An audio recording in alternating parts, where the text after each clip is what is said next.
So today we are going to be trying out the face mask that a lot of people have been talking about. It is the 111 Skincare face mask. I got this in my FabFitFun box, and I am not gonna lie, I tried this once, I put the box away, and I haven't taken them out since. I put it away and I started reaching for other things, so that's about that. Let's just get right into it. I have very sensitive but combination skin. My skin does lean more towards the dry side. It's probably oily one day out of the week, so I do have more dry skin. Going on the website, looking at their products, they are more of a luxurious product, so yes, they are a lot more pricey compared to what I personally like. I like some things from Sephora. I like Mary Kay things, I do like my drugstore items, and I love the Body Shop. So there is a big price difference there, going from kind of your typical $5, $10 face mask to a $32 face mask individually. These help with hydration. It's supposed to help brighten your skin and also firm your skin at the same time. This has 24 karat gold. It has some rose extract in it, hence the rose. So one face mask is $32. For a box of 5, which I have right here, it's $160, or if you get a box of 10, it is $300. If you're wondering, I did get this in my FabFitFun box. I tried one mask out and I put them away and I completely forgot about them until I seen FabFitFun was coming out with their fall box, so I decided to pull them out, give it another try, and come on here and review them for you guys. It is a very, very nice scent. It's almost like a light rosy type of scent. It's got a ton of product on the inside, like it has a lot. It's very, very liquidy, and the mask itself is like a gel mask. You can tell it's going to be hydrating on your skin. You can tell that there's going to be a lot of product, so it's not lacking in that department. The other part about this is I do believe you get some under eye mask as well as a lip mask, so when you factor in those two things as well, it kind of adds to it. So you're not just getting your typical face mask, you're also getting something for under your eyes and also for your lips, so just keep that in mind as well. I've used this twice already. It's not a bad face mask. There's just a couple things with this face mask that I personally do not prefer. The first thing that I'm not a huge fan of with this face mask is the size of it. I just find it's way too big. I find that because there's a ton of product, it's too hard for me to even try and get it on my face to fit properly. I know I have a small face, but that's also why I like some drugstore products, because there's not going to be as much product, so it's going to be easier for a bigger face mask to stay put.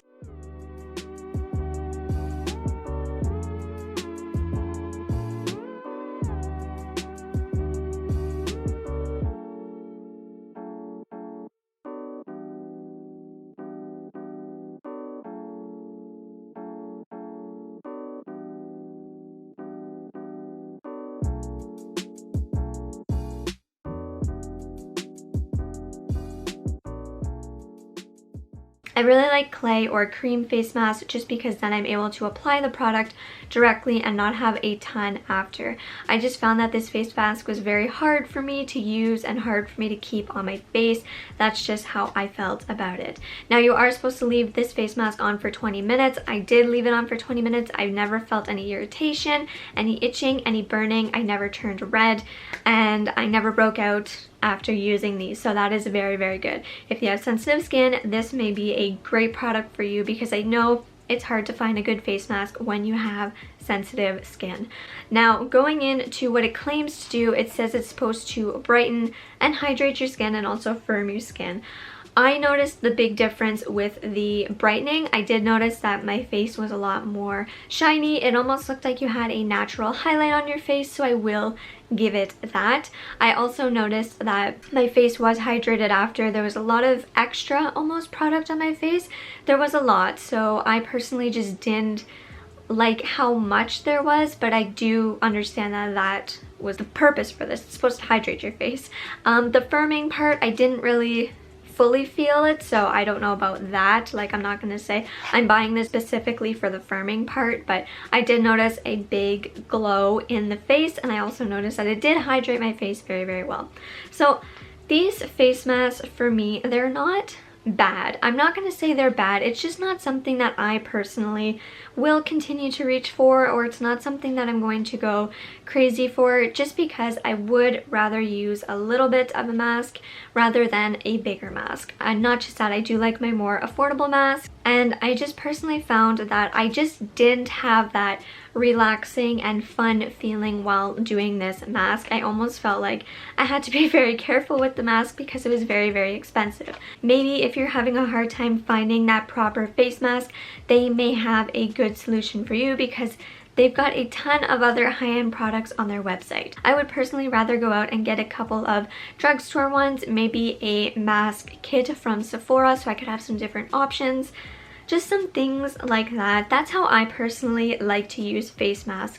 But if you're someone who likes to go and get facials all the time and you want to cut back, like I said, this may be good for you. If you're someone who's struggling with skincare and you're just trying to find some good masks that will work, that have better ingredients, that may just be better for your skin, these may work very, very well for you because they did work. I will say that. Like, I have sensitive skin and normally I do break out, I will get red, it will burn. I had none of that.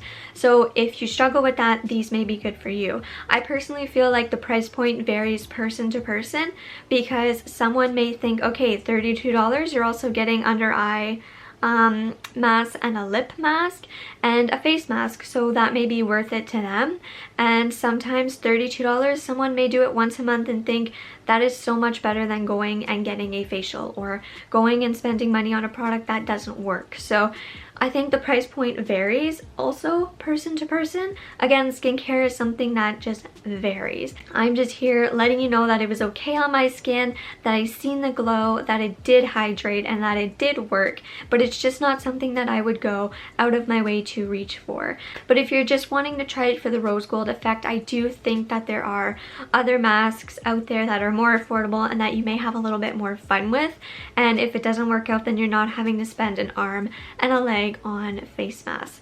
So that's my opinion, that's my point of view. I know a lot of people were just saying it's just way too expensive, they're never going to buy it, but it all just comes down to what you want in your skincare, how you want to feel, and what you want to spend your money on. By all means, they're not bad. I think that they do have really good and fun products. It's just the luxury part for me. It's just not for me. So all in all, if you have tried these or if you've ever heard of them, let me know your thoughts down below in the comments. I would love to hear them and, you know, read what you guys have to say. Let me know what you guys think about it though for a $32 face mask, if that's worth it for you or not. I'd like to know your opinion because I love to know what you guys think. And that's about that. So if you're not, make sure to subscribe. Make sure to ring that bell to be notified whenever I upload next. And I will see you guys in the next one. Bye.